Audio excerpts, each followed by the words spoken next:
Thank you very much for joining us. I am Yori Folarin. Let's look at the shocker in the banking sector, so to speak. Talking about FBN, First Bank of Nigeria, I think Nigeria's oldest bank, and the apex regulator, the CBN of all banks in Nigeria, wielding the big stick. It's actually sacked all board members of First Bank, and indeed it's not even left its holding company. First Bank holdings are untouched. The CEO, the managing director of First Bank had been removed by the board, but then CBN had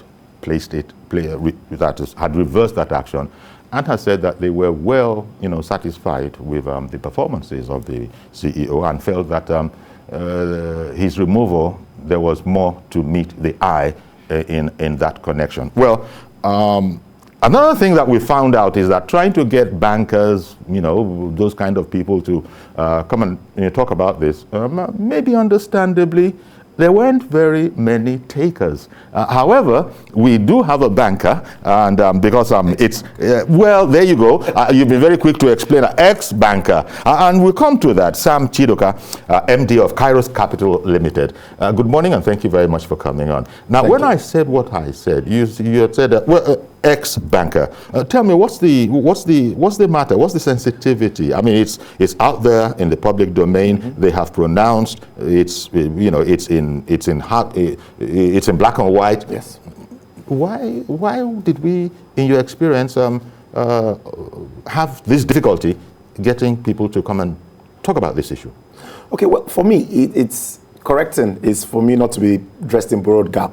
So I used to work in the bank, but today I no longer work for a bank. Yes. I work for an investment banking issuing house institution regulated by the SEC. I'm CEO of Kairos Capital. So I just needed to be addressed properly. Yes, and but just for clarity, you concentrate more on the capital market. Yes, stocks and shares and that kind of a thing. Yes, absolutely. But for bankers, for the average banker, I guess that nobody wants to really and truly cross their regulator in whatever form. So people are mindful and careful about what they say, how they say it, and when they say it. So I can understand why an average banker would not want to comment this early, waiting for waters to sort of find his level and to understand where things are before they take a position, because it's while it is topical, it is also touchy. It is, and CBN was at pains to explain that given the special position that FBN holds in the banking sector, they gave impressions that if we weren't careful, it could actually destabilize the sector if care was not taken. Now we'll go into this a bit more, but let's hear, as it were, from the governor of Central Bank himself. 1. Immediate removal of all the directors of First Bank of Nigeria Limited and First Bank of Nigeria Holdings PLC. 2. The appointment of the following persons as directors in First Bank of Nigeria Limited and First Bank of Nigeria Holdings PLC. For the Holdco, 1. Chairman will be Remi Babalola. 2. Dr. Fatade Abiodun Oluwole. 3. Kofo Dosekun. 4. Remi Lasaki. 5. Dr. Alimi Abdulrazak. 6. Alhaji Ahmed Mudibu. 7. Alhaji Khalifa Imam. 8. Mr. Peter Aliogu. 9. Uke Eke, Managing Director. For the bank, we will now have from today Chairman as Tunde Hassan Udukale. 2. Tokumbo Martins. 3. Uche Nwokedi. 4. Adekunle Shonola. 5. Isioma Ogodazi. 6. Ebenezer Ulufowoshi.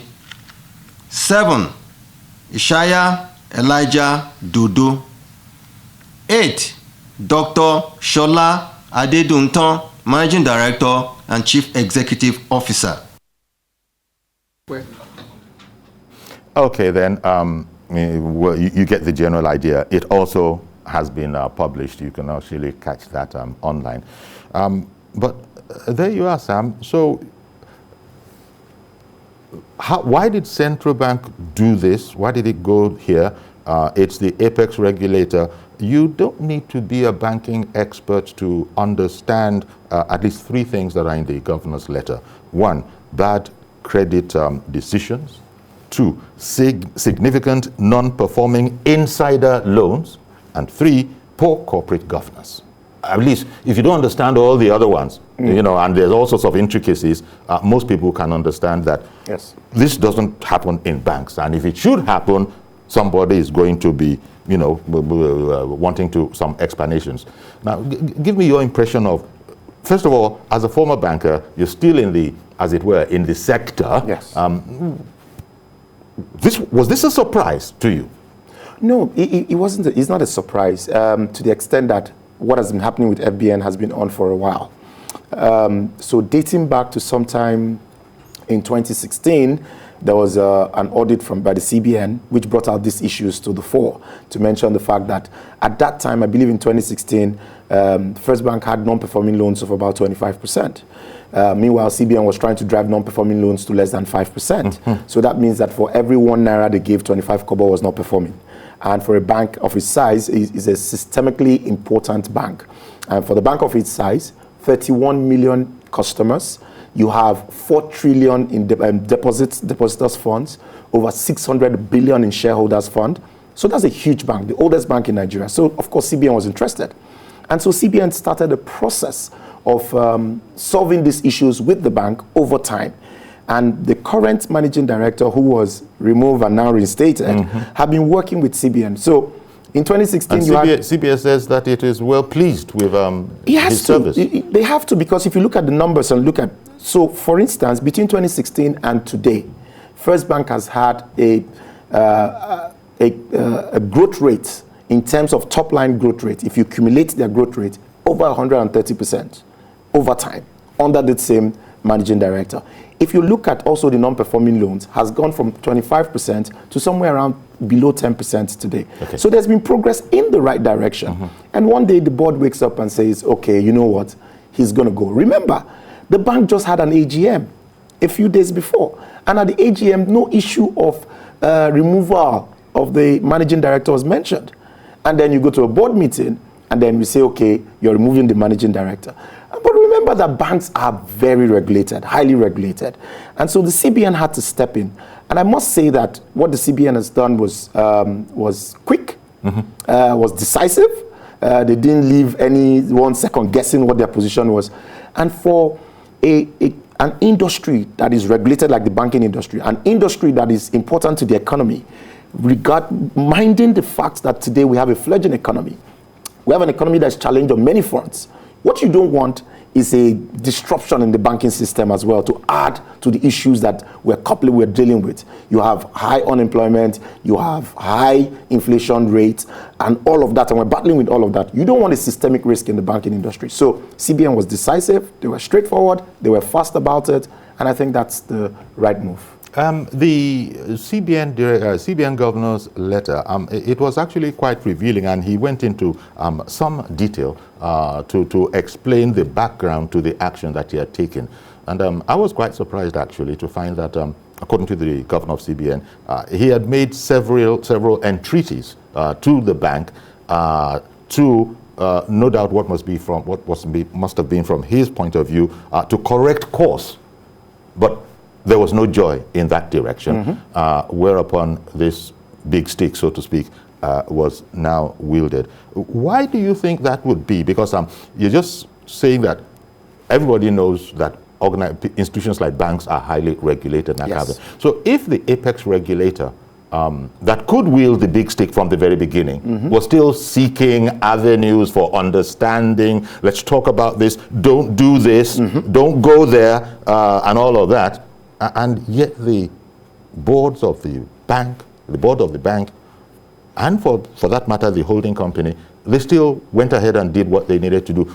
That's a bit strange to shall we say, non-initiates. What's going on?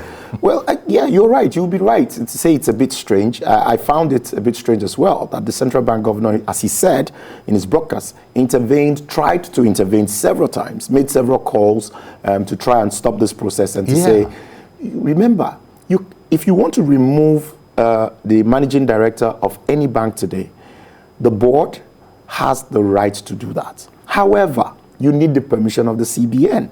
You see, there's a process to it. And CBN is saying, you don't have our permission to do this at this time. And we are a primary stakeholder. Yes, we've been working with you, and we see the numbers are pointing in the right direction.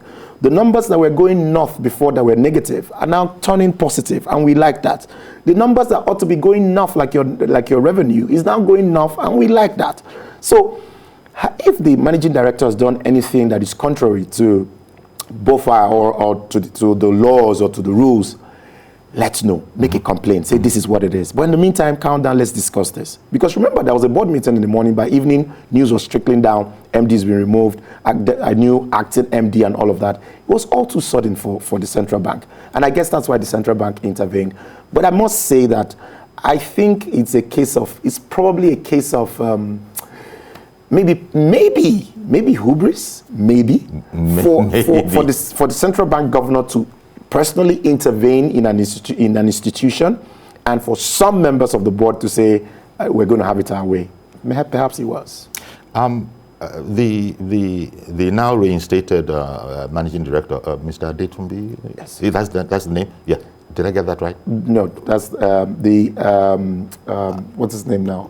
Well, I forget his for now, we're going to have to go with name, yes. the reinstated CBN. Yes. The reinstated CBN yes. director. The CBN even went as far as saying that it has reason to suspect that he was removed because his actions, his rightful actions, were not in the interest of some people in the bank. Now, I mean, I didn't know how you could be plainer that all is not well in central bank because he had to say as much, probably in answer to a lot of questions. He didn't want to leave so very much unspoken. Well, I guess so.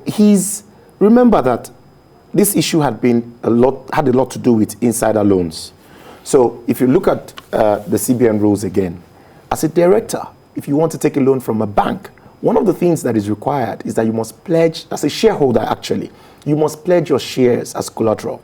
So if the loan goes bad for any reason, they can use your shares to pay back the loan and you lose your shareholding of the bank. CBN did that to protect banks from insider dealing, right? Mm-hmm. And so over time, CBN has been saying there are some directors that have taken some insider loans and we need you to do the right thing.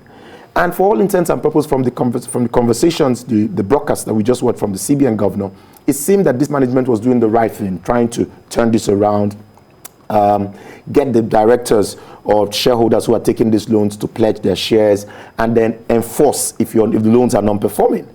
Maybe, perhaps, this was one of the things that caused the issues in the boardroom for the managing director.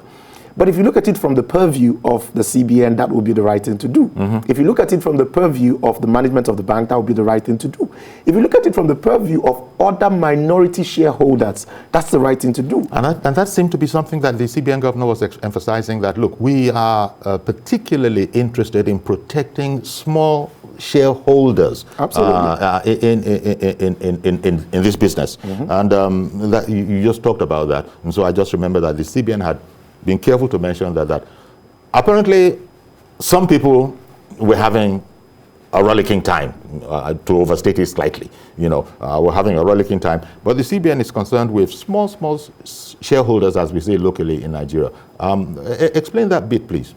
So with regulators, whether it's the CBN or if you come to the capital market, the apex regulator is the SEC. One thing that you find as a recurring theme is the fact that protection of the interest of minority shareholders. Because you see, with the minority shareholders, there's this man where people would say they can have their say, mm-hmm. but the majority will have their way. Yes. But you see, over time, that's beginning to change. Regulators are realizing that it's not just them having their say, but they need to be protected. Because if anything goes wrong with the institution, the effect on the minority shareholders will probably be more than the effect on the majority shareholders. Because most times, some of the majority shareholders are big men, rich men, wealthy men, and have other assets. But some minority shareholders, those shares may be all that they have, right? And they've made investments believing that these institutions are regulated, these institutions are well run, these institutions have the correct corporate governance. They are sitting on the fringe. They are not in the boardroom. They are not part of the credit committee. They are not part of the audit committee. They are not part of any decision taken in the bank, but they are trusting those guys to take the right decision. So apparently, what CBN does is to make sure those who take the decisions, you must take the right decision to make sure that the rights and the interests of minority shareholders are protected always and always. Okay. Let me nip over to Arochukwu just to hear from Mazi Okoroafo. Good morning, sir. Good morning, sir. Good morning, our guests in the studio. Yeah. Sir, our guests in the studio. In 2019, 2020, and early 2021, media raised an alarm that all are not well with CBN and some banks in Nigeria. But they say it was a propaganda. It was fake news. Now, the reality has come to the focus. Now, Mr. Yori and our guests will say, how do we tackle this issue? A bank will come, you give us a loan without collateral. And even the collateral you are going to collect does not even equate with the money people are collecting. And these are taxpayers' money. People who are running different types of business, they come to this bank to deposit their money. Now you ask yourself, what are the benefits of this, our bank officials, the management, and name them? What are the questions and the rest? What is their focus? It's a banking policy that before you collect a loan, no matter how much you must present a collateral which is tangible to what you are collecting. But go down and take all those, nothing is there. But not only the First Bank, very soon, others up to 2 or 3 banks will join the case. Now, people money is very, very important. One cannot go and suffer. You have at least bank, because all these criminals that go through ready people, you go to your bank account, when you go back. There is a problem that CCB have to look into. There are some banks you will visit. When you go, they want to collect money, they will tell you to wait. They are waiting for depositors to pay in money before they can pay you. Okay, Mazi, I really appreciate your call, sir. Thank you very much indeed for reaching out to us as always. Now, we're talking about one of the issues being apart from significant, quoting directly the words of the CBN governor, significant non-performing insider loans. Now, seeing as you're more focused, you used to be in the banking sector, now in the security sector, capital market sector. What's the difference between insider loans and insider trading? Insider trading is an absolute no-no. Is it the same with banks? Insider loans, are they also an absolute no-no? No. Okay, so, it doesn't work like that. It doesn't work like that. So when regulators talk about insider trading, is where you have information about a particular company or a particular stock, and that information is only available to you because of your peculiar position, and you use it for your advantage in trading the stocks of that company. That's insider trading. And it's not allowed. And that's not allowed. Okay. That's now, a crime. Insider loans. Now, insider loans are allowed. The fact that you are a shareholder or a director in a bank does not preclude you from taking loans from that bank or any other bank. However, CBN now has certain responsibilities that behoves the management of the bank to make sure. So the fact about insider loans is that, so because you are part of the, let's say you are a director and you're part of the bigger board credit committee, when it is time to discuss your loan, you ought to recuse yourself from that. You can't be part of that conversation about your loan. Okay. That's one. Secondly, you're a shareholder, you ought to pledge your shares as part of the collateral, regardless of what other collaterals you have. So the same way they will ask another person to collateralize their loans, you must also collateralize your loans. Okay. Thirdly, whatever payment amortization that has been done for the loan, you must keep to it. If not, it also becomes a non-performing loan, and the bank can enforce like they will enforce with any other person. And then fourthly, the kind of reporting lines that is required by the CBN is even higher for an insider loan than for a loan taken by a third party. Okay, I'm going to come back to the issue of what was the other conflict of interest that was also leveled against them. I'm going to come to that. But in the meantime, thank you very much, Oluwayemisi from Arepo, for holding on. Good morning. Go ahead, please. Good morning, sir. Please go ahead. And good morning to your guests. Thank you. Good morning. Please, I just have one or two comments, or you can call it observation. Okay. My fear about the CBN governor's intervention is that I hope it won't be like the way Lamido Sanusi intervened when bank had crisis, and it became worse. His intervention did not do anything. When he merged this bank, cancelled some banks and brought assets, cancelled some banks and listing, it did not really work. So I think they should allow the internal mechanism and the internal forces in the bank, because these people, they know themselves and they have come a long way. It's not as if I'm saying they can go reckless or do whatever they like, appropriate loan to themselves, have bad loans, bad debts and whatever. That's what I'm saying. But when government intervenes in situations, at times they are biased, and at times they are not saying the things the way the internal forces are saying it. That is just our only fear. Okay. Let's not be like Sanusi Lamido intervention that did not end well with investors. Up till now, some people that have money in all these banks that have liquidated, they cannot access their money up to tomorrow. Okay. It is well. Thank you very much, Oluwayemisi, for calling in. Do you care to address that apprehension? Well, I think that I understand where she's coming from, but in this instance, I'm of the firm view that what the central bank has done is the very right thing. You don't want to allow so much water to go under the table first before you intervene. As a regulator, you must be quick, you must be decisive, and you must be straight out, and everybody understands what needs to be done. A lot of people have commented on the speed, the alacrity of this action. The managing director was removed, and in the same day, it was reversed by the CBN. Now, you can't get faster than that. You can't get faster than that, and that's thumbs up for the CBN. I must say that the CBN, well within their rights, again, let's define it. Does the CBN have the right to sack the directors as they've done? Yes, absolutely. The laws give them the right to do that. As a matter of fact, CBN has done more far-reaching decisions on some other banks. They've stripped shareholders of their shares and taken over banks when the shareholders have left the bank to do the wrong things, right? So now all they did was remove some of the directors. They didn't even remove all the directors. They still left the MD of the bank and left the MD of the holdco because they've been working with them in the right direction. So just to allay the fears of those who are listening, the truth of the matter is that in the morning when this issue came up, the shares of First Bank, which had been gaining over time, as a matter of fact, just about a few months ago, First Bank was trading maybe about 3 naira, 4 naira. Today it's about 7 naira. On the morning itself, the shares started going down immediately in trading. When the news started floating, that something was not right, something about the boardroom, was the MD removed, was he not removed, do we have a new MD? There was a sell-off. From what I saw, over 60 million units of First Bank was sold in quick succession, right? Following the worrying news early yesterday. Yes, so that's why But you expect it to fully recover, or at least appreciably recover with the intervention of the CBN? It should stabilize. Okay, at least stabilize. Because what the CBN has shown is the fact that we're here, we're the big brother, we're watching, we're observing.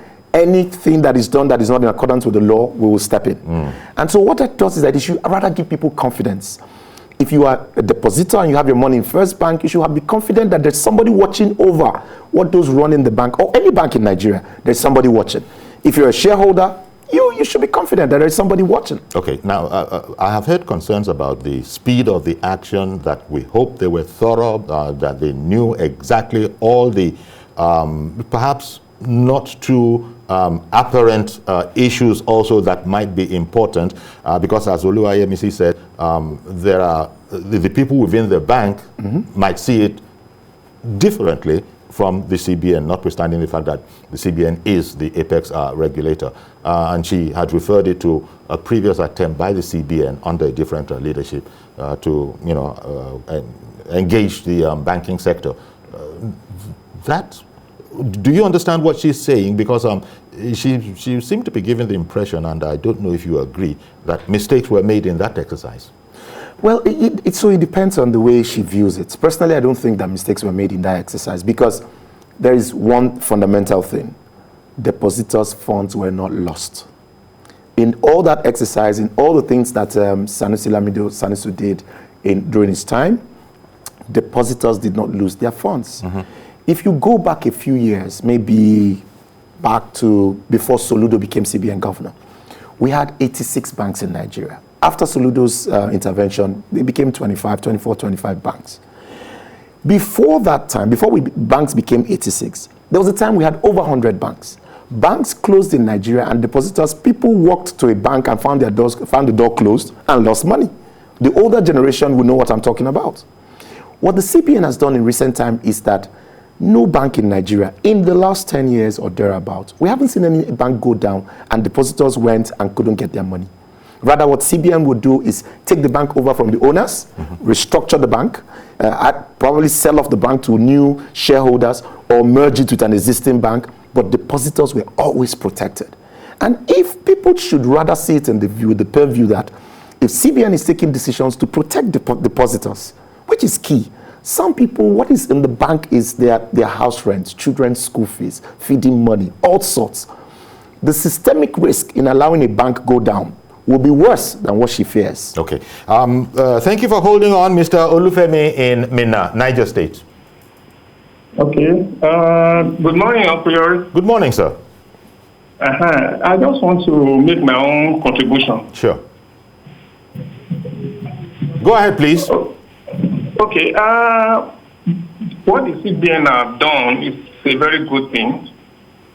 But I want to be sure that due diligence was carried out in appointing those members of the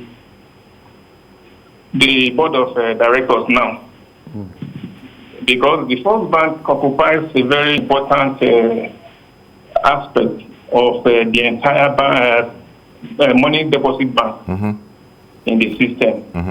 So, and we cannot afford such a bank to go down, as a result of all this insider share practices. Okay, all right then. So I hope I hear you. You hope that due diligence was indeed, taken into consideration. Thank you very much, Mr. Olufemi from Minna. Now to the other matter of conflict of interests. Yes.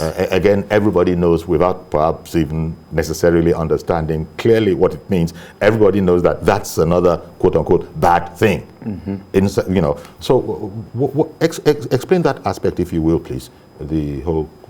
So sometimes, and it's relating to, is it about Otudeko being the chairman of the holding company of Central Bank, and So I mean, the issues of conflict arise sometimes when you are a beneficiary of a decision that is taken in a situation where you're part of the decision, you're also a beneficiary of that decision. Sometimes you're told that when there is a conflict, disclosing the conflict cures the conflict. Okay. So, for instance, if there's a conflict of interest and you disclose, you are called in to come and interview some people, and you'd say, one of the people being interviewed is my cousin. So I'm disclosing it. Some you might then say, want to recuse yourself. You might want to recuse yourself, or some will even say you can continue since you disclosed it. So, when we see your score for that candidate, we'll take be able to put it in that, perspective. Yes, that you already disclosed. So you sort of somehow disclosed it. So the issues around conflict of interest for me in taking loans, being a director or being a shareholder, for me is not a major issue, right? Because the CBN, who's the regulator, already knows that you're a shareholder. They know you're a director. After all, they approved you. CBN approves all directors to banks.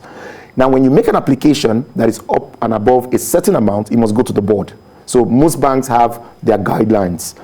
Some loan amounts can be approved at branch level, at ALCO level, different levels, at board level. Some amount must go to the board. So if you're applying for a huge loan, it must go to the board. When it comes to the board, your fellow board members know that it is you who's also sitting with them that's applied for that loan. Usually what most boards will do is to ask that person to recuse himself and to excuse himself whilst they discuss that. So the issue of conflict is not as much as the issue of the loan going bad and becoming non-performing. I think that's what the major issue is. Okay. Ayo in Ilorin, good morning, sir. Hi. Good morning, it's Tayo. Shayo. Yeah. No, Tayo. Tayo, with a T. Thank you very much for calling in, sir. Yes, sir. Good morning. Good morning, sir. I watched the video of that CBN man you were showing.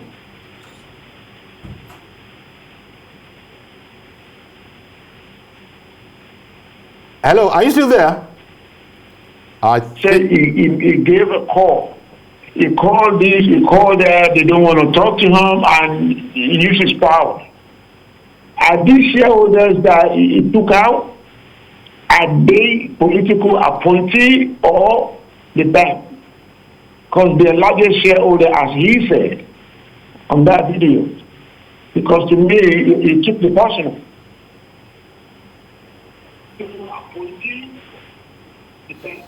I'm afraid the audio, your sound is drifting in and out.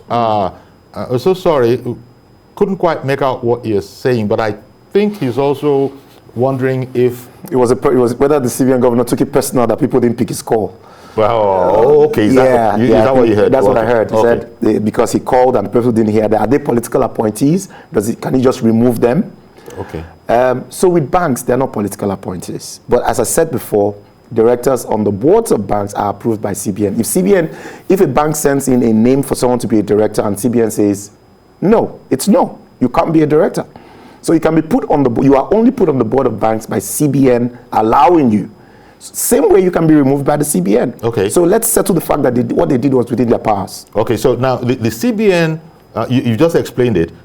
You guys within the bank, the board and all of that, you can appoint directors, but we have to agree with your appointment. Oh, yeah, sure. With your nomination. We have to approve We have to approve your nomination. Everyone on the board is approved by CBN. Now, the other side, if for whatever reason we also get disenchanted with any of your directors or the board or any aspect of it, now we can also effect a change. Sure. Without reverting to the bank. Sure. Although when the bank initiated, you had to revert to CBN. Now when the bank or when CBN is going to do something, it doesn't need to revert to the board. That's the difference between an operator and a regulator. Indeed. So as an operator, you need to go to your regulator. So like the regulator, he's the referee. He's the referee. He's the referee in this, and he has the final say in this matter, right? You can go to court, of course, that's allowed, but that for the court to decide what. But it wasn't a personal decision. It wasn't about whether anybody picked his calls. Let people not forget, this issue didn't start with what happened with removing and replacing a board, an MD. Exactly. This has been an issue that started with First Bank of Nigeria having huge non-performing loans, having huge insider borrowings that were not properly collateralized and were not performing. That was the issue. And CBN working to solve this over time. And CBN feeling and seeing that we're making progress. And one day a decision is taken that appears to the CBN like this is reversing some of the progress. We need to understand this. And moreover, managing directors of banks have tenures. Indeed. We're going to come to that because he would have... but let me just bring on Mr. Kesandu. Good morning, sir. Uncle, you agree to. Thank you for calling in. Good morning. Good morning, our guest. Thank you for your wonderful analysis. Mr. Chidoka. I appreciate. I want to ask a very sensitive question, please. Now that these men have been relieved of this duty, and while we understand perfectly that it is the duty of CBN to do so, are they going to go scot-free like that?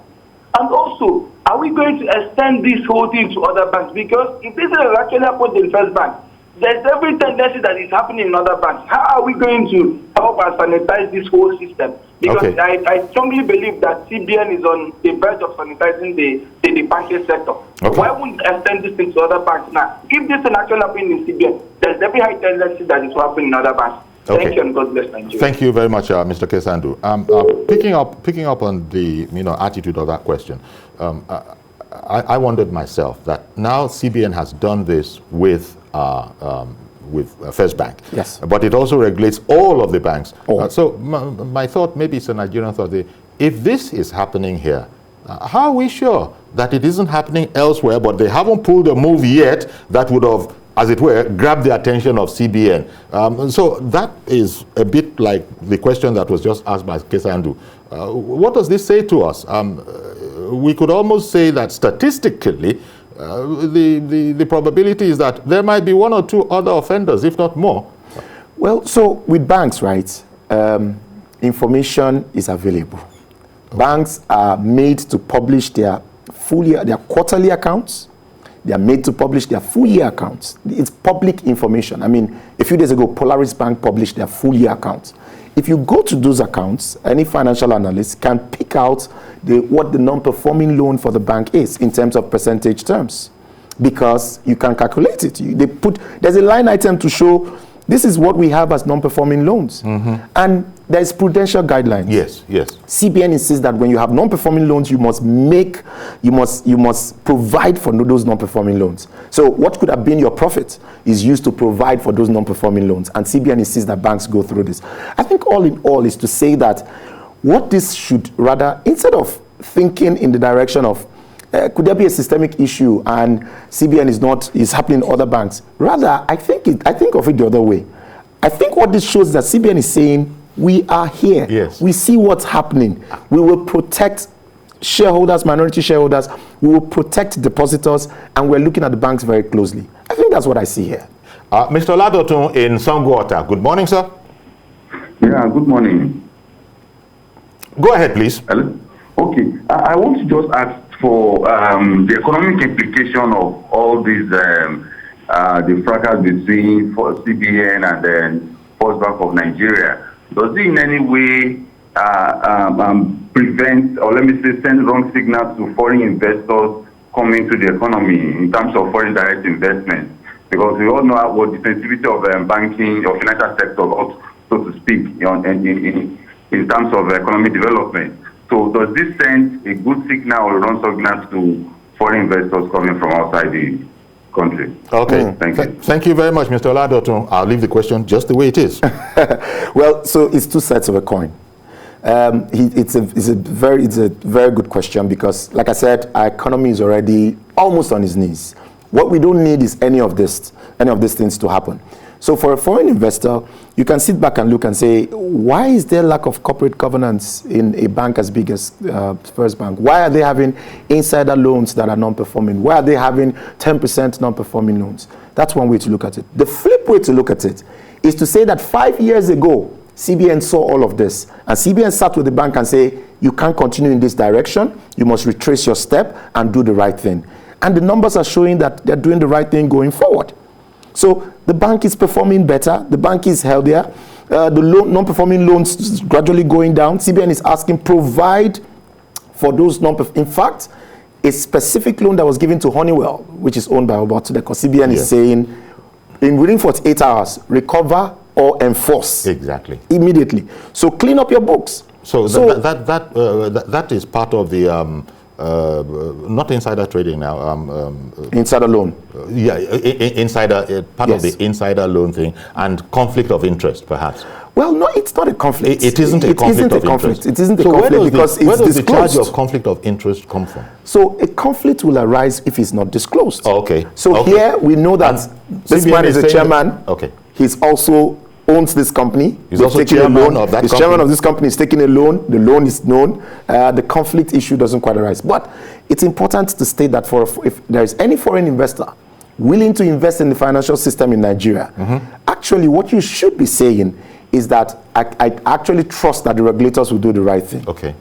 That's another way to look at it. So it's neither here nor there. You can look at it from the side of the fact that, hey, these guys are not doing the right thing. And that will be correct. But you can also look at it from the angle that the regulators are making sure that the right thing is done. Just very quickly, in terms of non-performing loans, what's the acceptable percentage that CBN wants to keep things below? So CBN would like banks to have about 5% non-performing loans. And in the case of CBN, it had gotten as high up. In the case of First Bank, it got somewhere around 24-25% at some point. Oh dear. Ambassador Ibrahim in Kaduna, good morning, sir. Good morning. Thank you. Go ahead, please. Thank you, presenter and the guest.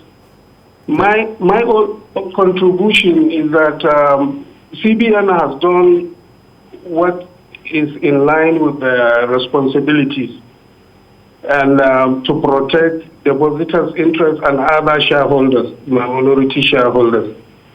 But the important thing, my own take is that the former MD, irrespective of what has happened, the previous board has sacked him, and but the CBN has brought him back.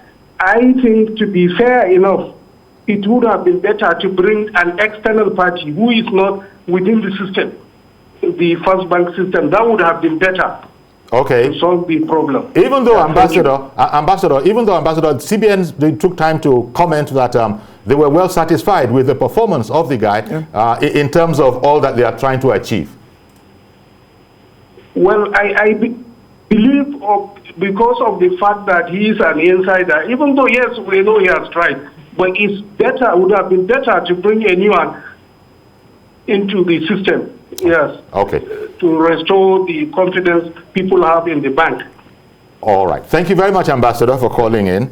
It's an interesting point that he makes, but as you also observed, they didn't sweep everybody out. It's not just the CEO, the managing director, but also some other board members were left in place. But the observation of the ambassador that, first of all, what do you think? That because in any case, the existing, well, the sacked and now reinstated managing director would have been done, I think, at the last day of the year. Yes. Yeah, it would have been done. Yes. So here we are in April, just going on to May. So he has like 9 months to go. Yeah. So what's going on? And would you like to comment on the ambassador's observation? So, I mean, it's, again, you have to look at the history of what it is. Like I said, 2016, First Bank, if I remember correctly, net income was somewhere around 11-12 billion naira. That has grown by a compounded annual growth rate of 135% in the last 4 or 5 years. So you must say that you can't look at a management that has been doing well because the numbers show. And because something has happened on the board, CBN now sweeps all of them away. No. But also remember, look at the quality of the new board members. Look at the new chairman, Remi Babalola.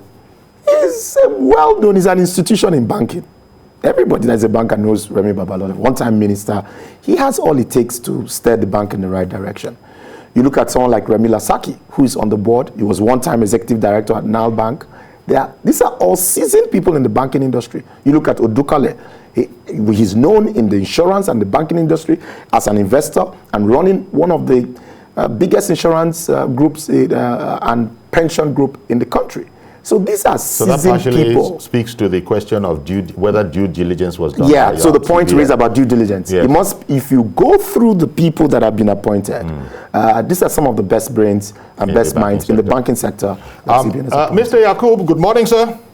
Very good morning, sir. And then good morning to your Mr. Chidoka. I think I disagree with the last caller. What CBN does is right direction, and then it's the right thing to do. Because you cannot just say they should bring the new person to come and start new thing that FBN. Because the CBN says that they are pleased with what he has been done, and then this guy was removed, and then removed for what?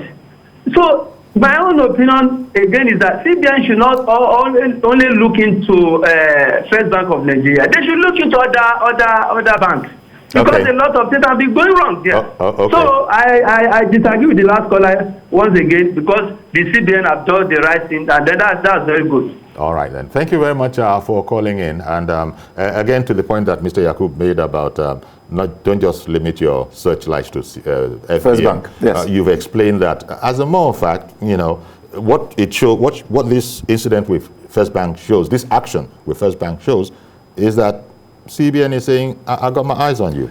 Absolutely. And I think that people should... That is every bank. Every bank. See, people should note, and not just in Nigeria, all over the world, banks are well regulated. Warren Buffett hadn't invested in any bank until the global financial meltdown when he invested in Goldman Sachs. And when he was asked, why didn't you invest in banks? He said, they're over-regulated. So I'll do insurance, I won't do banks. Banks are well regulated.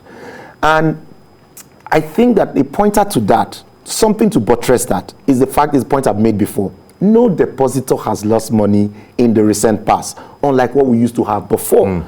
The fact that you are confident that regardless of the name of the bank, once it's been approved by CBN, once it's regulated by CBN, if you put your money in there, when you come back tomorrow, your money would still be there. I think that's, for me, that's kudos to the regulator. If we had had banks failing and depositors losing their funds, then we'll have a problem with the regulator. You know, Sam, this is a bit like, you could say, in central bank, it's probably been something like a day of long knives, you know, between yesterday and today. Yes. It surprised everybody, but as you said, real banking insiders, this has not just come to them in the past 1 or 2, 24 hours. No. They have known that there have been issues that have been sought to be addressed. The rest of the public might not have known, but then you've said it more than 2 or 3 times that nobody lost any money. No depositor lost any money, because that would be the concern of most. How many million customers did you say they have? 31 million customers. There you go, 31 million. Over 4 trillion naira and in depositors' funds. How much? 4 trillion. And people think of First Bank, especially all those customers, as rock solid, rock steady. Yes. And CBN intends to keep it like that. That's the point. And in that quest, whatever has to give will give. Yes. No individual is worth that type of institution, actually. No individual. No doubt we'll get more information as the days, you know, apart from this basic that we have, whatever, analysis, commentary, and all of that will come on in, you know, coming days. But I want to thank you very much, Sam, for coming along and explaining it to us. Sam Chiduka, Managing Director, Kairos Capital Limited, a former banker, but now, you know, concentrating all his attention on the capital market. Thank you very much for coming on. Thank you for having me. So that's our program today. Please join us on Monday. You know, I would have said tomorrow, but we don't do weekends, so it'll be Monday. But in the meantime, please be mindful of the fact that coronavirus is still an emergency and it's still out there. And if you haven't got your jab yet, you might want to consider it. Let me just leave it at that. Do have a great weekend. I'm Yori Folarin. Bye-bye for now.